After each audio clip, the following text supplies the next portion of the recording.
আসসালামু আলাইকুম রহমতুল্লাহ।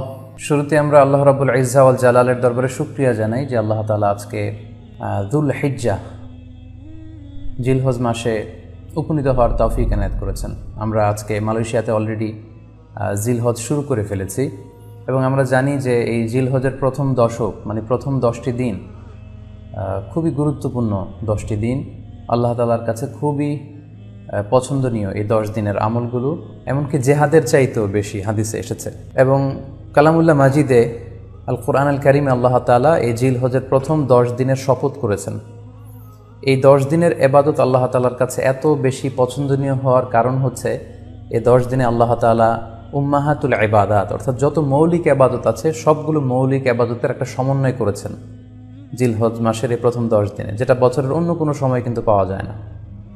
কারণ এই 10 দিনের ভেতরে সালাত আছে, নফল সিয়াম আছে, সাদাকা আছে, কুরবানি আছে, হজের প্রসঙ্গটা আছে, যেটা বছরের অন্য কখনো এরকম উম্মাহাতুল ইবাদত অর্থাৎ যত মৌলিক আবাদত আছে সব মৌলিক আবাদতের কম্বিনেশন সমন্বয় বছরের কোনো সময় কিন্তু আসলে হয় না, যেটা হয়ে থাকে জিলহজ মাসের প্রথম এই 10 দিনের ভেতর। এজন্য এই 10 দিনের ইবাদত আল্লাহ তাআলার কাছে অত্যন্ত বেশি প্রিয়।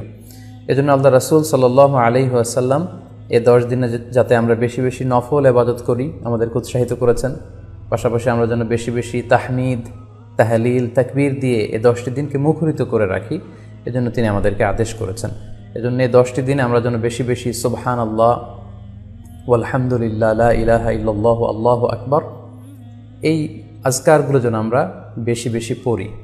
এবং আরাফাতের সিয়ামের ব্যাপারে আল্লাহ রাসূল সাল্লাল্লাহু আলাইহি ওয়াসাল্লাম আশা করেছেন যে 9 জিলহজের যে নফল সিয়ামটি অর্থাৎ আরাফার রোজা, এই আরাফার রোজা যে ব্যক্তি রাখবে আল্লাহ রাসূল সাল্লাল্লাহু আলাইহি ওয়াসাল্লাম বলেন যে আমি প্রত্যাশা করি এই সিয়ামের বদৌলতে বিগত একটি বছরের এবং সামনের একটি বছরের যত পাপ হবে এই পাপগুলোকে আল্লাহ তাআলা আমাদের জন্য ক্ষমা করে দিবেন। এবং জিলহজের 9 তারিখ ফজর থেকে কিন্তু আমাদেরকে ওয়াজিব তাকবীর পাঠ করতে হয়। আমরা জানি সেটা শুরু হয় আরাফার দিন ফজর থেকে।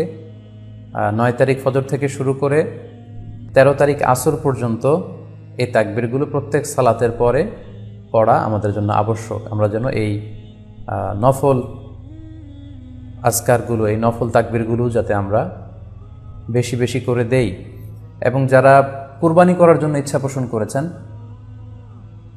তারা যেন এই 10 দিনের আগেই তাদের মাথার চুল এবং নখ কেটে পরিচ্ছন্ন হয়ে যান এবং জিলহজের এই 10 দিনে তারা যাতে মাথার চুল না কাটে এবং হাতের নখ না কাটে, এই মর্মে আল্লাহ রাসূল সাল্লাল্লাহু আলাইহি ওয়াসাল্লাম আমাদেরকে গাইডলাইন দিয়েছেন। সব মিলে আল্লাহ তাআলার কাছে এই 10টি দিনের ইবাদত খুবই প্রিয়। এমনকি হাদিসে এসেছে, যেটা আমরা বললাম যে জেহাদের চাইতেও বেশি প্রিয়। এজন্য এই সুবর্ণ সুযোগটুকুন যেন আমরা কখনোই মিস না করি। তাই আমাদের সাধ্যমতো আমরা যেন বেশি বেশি নফল ইবাদত করি। আমরা যেন সুযোগ হলে পুরো 10 দিন ব্যাপী আমরা চাইলে নফল সিয়াম রাখতে পারি, আমরা বেশি বেশি কোরআন তেলাওয়াত করতে পারি। বিশেষ করে তাহমিদ, তাহলিল এবং তাকবীর, আলহামদুলিল্লাহ লা ইলাহা ইল্লাল্লাহ আল্লাহু আকবার এই জিকিরগুলো, এই আজকারগুলো পড়ে পড়ে যেন আমরা এই 10টি দিনকে মুখরিত রাখি।